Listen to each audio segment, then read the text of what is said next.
Pagbasa sa aklat ni Mateo, chapter 6, verse 25 to 26.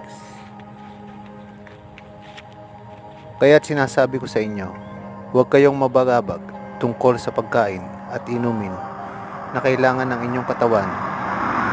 Hindi ba't ang buhay ay higit na mahalaga kaysa pagkain at ang katawan kaysa pananamit? Masdan ninyo ang mga ibon, hindi sila naghahasik ni nag-aani o kaya nagtitipon sa bangan. Gayunman, pinakakain sila ng inyong amang nasa langit.